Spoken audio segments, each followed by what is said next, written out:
Our main story tonight, Cristiano Ronaldo, soccer superstar, world famous athlete, and world's worst father.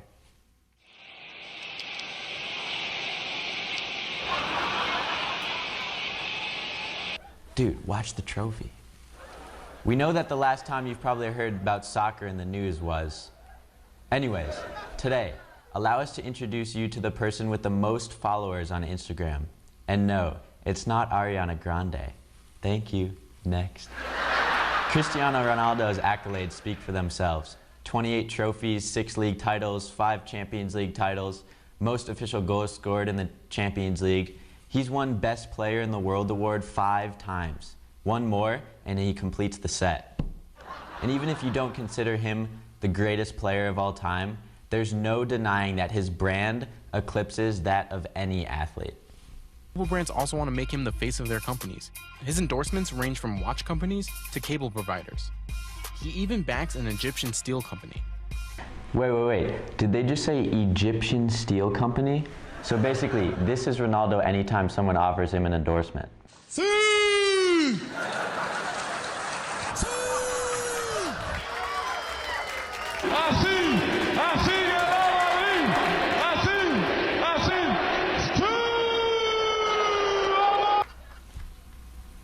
Today, we're going to tell you a story about a man whose legacy looms so large, it has all but vindicated him of some serious allegations. Over the past decade, Ronaldo's fame has reached unprecedented heights. Just recently, he had his hometown airport named after him, and the historic moment was commemorated with a statue that equally celebrated Ronaldo's character, strength, and beauty. To give it credit, I'd be pretty scared if that was running after me on the pitch. It looks like if Buzz Lightyear was frozen in carbonite like Han Solo. And to be fair, Ronaldo seemed to agree with me.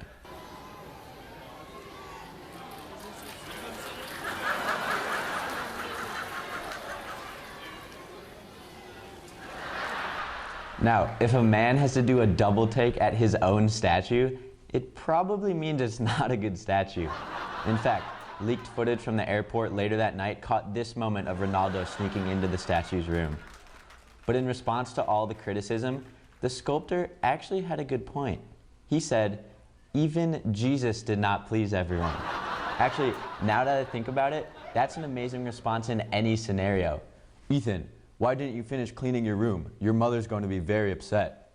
But Father, even Jesus didn't please everyone. Good point, son. Now, if you're sick of hearing about legendary Ronaldo statues, rest assured, we're not done yet. In 2014, this Ronaldo statue was erected outside his own hotel in Portugal. If one thing doesn't stand out to you, then you're lying to yourself. It reminds me of the statue of Abe Lincoln in Springfield where you touch his bronze nose for good luck.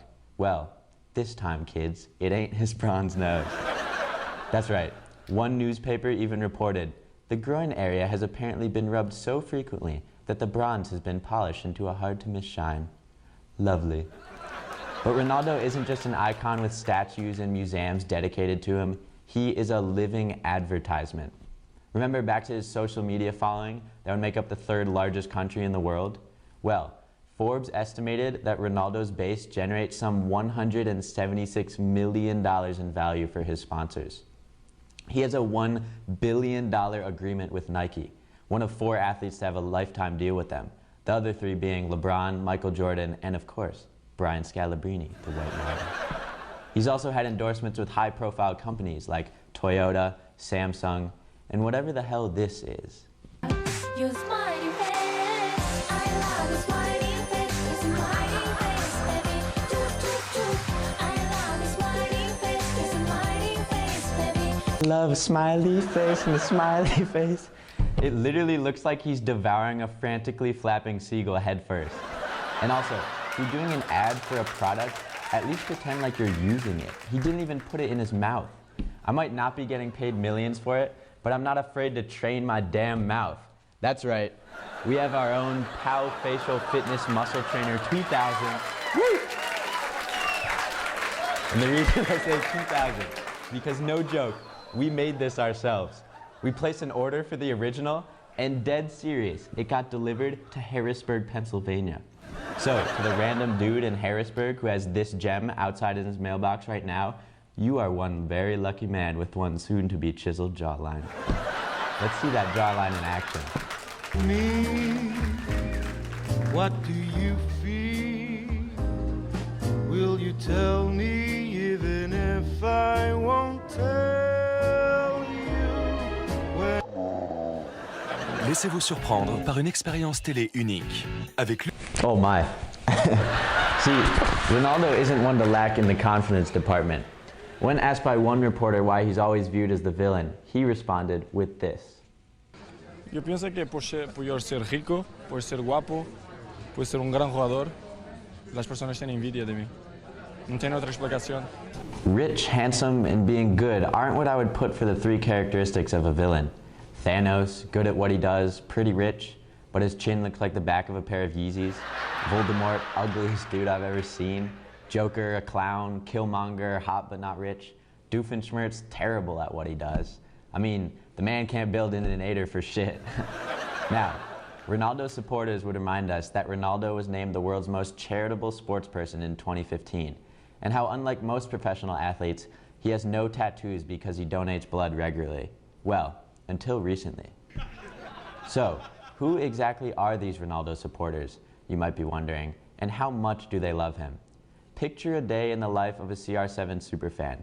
Let's call him, I don't know, Jonah Shank. First he wakes up and removes his CR7 blanket, checking to make sure he didn't soil his CR7 underwear.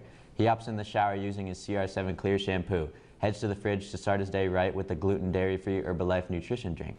Then he checks his time with the CR7 Tag Heuer wristwatch to make sure he's not running late for school.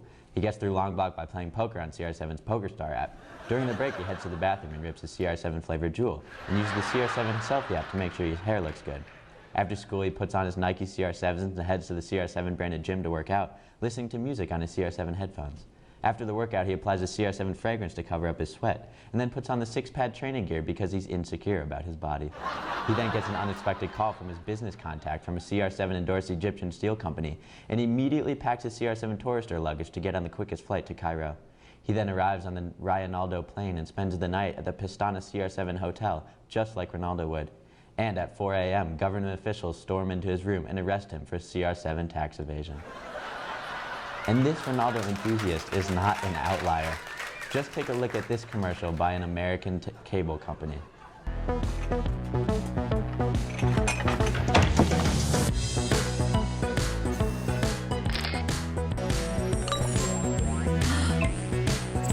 Oh. So fun. Gotta be kidding me. Cristiano? Oh my god, oh my god, oh my god! Yes, it's funny, and probably likely that a shirtless pic of Ronaldo would go viral in the time it took me to drop bio for this senior project, which is pretty freaking fast. But the fact that an ab pic of Ronaldo could have and does gain this much attention is also disturbing. Because as you probably don't know, an impending rape allegation, investigation, and court case against him has already taken place over the past 10 years, and that has hardly gone viral. One of the biggest names in world football has been accused by American Kathryn Mayorga of assaulting her in his Las Vegas hotel room 9 years ago. 9 years ago? So why are we hearing about it just recently? She told the German newspaper Der Spiegel that she had been paid $375,000 by Ronaldo to keep quiet. And that money, it was transferred directly from Ronaldo's offshore accounts in the little-known British Virgin Islands. So little known that you didn't even realize. That's not the British Virgin Islands. That's the birthmark on my left arm. And while it's all allegations, in a leaked questionnaire conducted by Ronaldo's legal team, he said this: "She kept saying no, don't do it." And she said no and stop several times. Why is this not a bigger deal? Because of this, an NDA. And no, I'm not talking about a nasty diaper agreement. You know, the agreement you make with the toddler you're babysitting to wait to go poo-poo until their parents get home. A non-disclosure agreement, a legal contract between at least two parties that outlines confidential material that the parties wish to share with the one person for certain purposes, but wish to restrict access to third parties. It's kind of like the mutual agreement between you and your second cousin when you know you have a crush on one another, unless you're in Alabama. That's called an FMA, a future marriage agreement. In January of 2010, Mayorga and Ronaldo's legal teams reached an NDA where Ronaldo paid Mayorga $375,000 for her silence. And that's all that happened. Until 2017, when the case was reopened after Mayorga hired this man, who looks like if an old Bilbo Baggins was given a full makeover.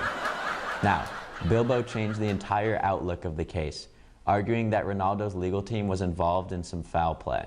But these people go around, and it appears to me, and certainly it's alleged in the complaint, that what they do is cover up bad acts.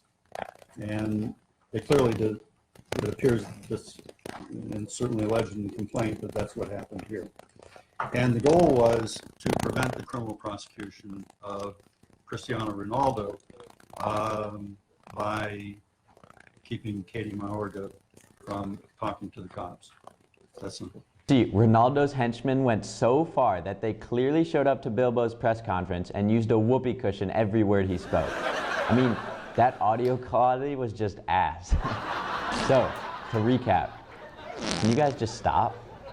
So, to recap, Ronaldo allegedly sexually assaulted Mayorga in 2008 and used aggressive legal tactics to turn a would-be criminal investigation into a civil dispute. A civil dispute that was settled with, as we said before, Ronaldo transferring $375,000 from his accounts in the British Virgin Islands. The same accounts that are said to be holding all of the money he makes from his sponsors. Yes, that's right.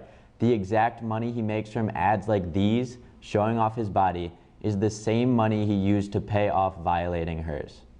And in response to the release of her allegations, many of Ronaldo's sponsors expressed concern over the situation, although not a single one of them actually dropped him as their sponsor. They all stood by his side. And the team he plays for, the biggest one in Italy, went a step further. Ronaldo has shown in recent months his great professionalism and dedication, which is appreciated by everyone at Juventus. The events allegedly dating back to almost 10 years ago do not change this opinion, which is shared by anyone who has come into contact with this great champion. And that's just it. To his sponsors, Ronaldo will always be a huge moneymaker, and to his team, he'll always be an inspiration. So it's up to us, the consumer. We choose whose products we buy and whose jerseys we wear. We get to decide who we look up to. You're probably thinking to yourself, this Ethan Gomer kid is just a high schooler trying to imitate this much better British genius. Why should I listen to him? And I'll admit, you're not entirely wrong. But the point is, as long as we tolerate people like Ronaldo, people who have built brands so big that they feel invincible, we will continue to have icons who think that no means...